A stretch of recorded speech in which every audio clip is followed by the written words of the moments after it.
Well, banking sector reported a weak operational quarter in terms of operating profits, which was marked by the fact that there were treasury losses and higher operating expenses. However, net NPA ratio of the PSU banks fell to less than 2%, perhaps for the first time in last 7 years or even more. Let's take a look as to how the Q1 FY23 has panned out for the sector.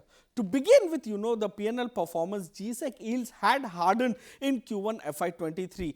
This had an impact on the treasury portfolio for many of the banks, and operating profits also of the banks declined by about 9% YOY and 10.5% sequentially. For PSU banks, the operating profits fell by almost 17% YOY and more than 15% sequentially, while on the other hand, for private sector banks, the operating profits grew by a marginal 0.5% YOY and fell by 5.3% quarter on quarter. The banking sector reported net profits of 44,145 crores, which was up more than 37% YOY, but it declined by 9.5% sequentially. So for PSU banks, the profit stood at 16,064 crores, which was up nearly 10% YOY, but it declined by 12.5% sequentially. While on the other hand, private banks reported a total profit of 28,082 crores, up nearly 60% YOY, but it declined by 7.6% sequentially.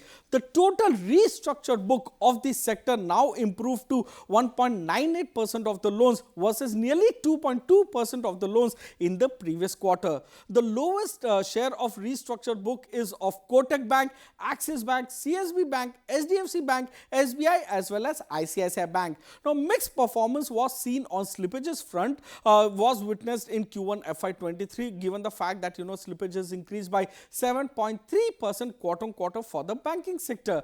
Annualized slippage ratio, however, increased by only 10 basis point quarter on quarter to 2.32% when compared to 2.22% in the previous quarter.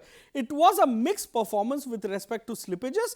PSU banks saw slippages decline by 4.5% quarter on quarter, while on the other hand, in absolute value, we saw slippages increase by nearly 28% quarter on quarter for the private sector banks. The good news on asset quality is that PSU banks have now reported the lowest net NPA ratio in last 27 quarters or 7 years. It has now fallen to below 2% level. So gross NPA ratio of the entire banking sector declined to now less than 6%, that is about 5.94% when compared to 6.18% in the previous quarter, and net NPA ratio of the banking sector was around 1.6% when compared to 1.7% in the previous quarter. Loan growth momentum in Q1 FY23 is perhaps one of the best that you are seeing in last 4-5 years. So with rates being increased, net interest margin is either here to stay or see an improvement going ahead. So banks will see some of the treasury losses being reversed in Q2 as yields have improved. So credit cost has continued its declining trend and may remain on the lower side over the next 1 or 2 years. So capex based demand on corporate side is still missing from the banking sector. It will take some time to come, as much of the corporate demand this time around has come from working capital. Retail loan growth is doing good, pretty good in fact, in terms of both growth and aiding the underlying profitability of the banking sector.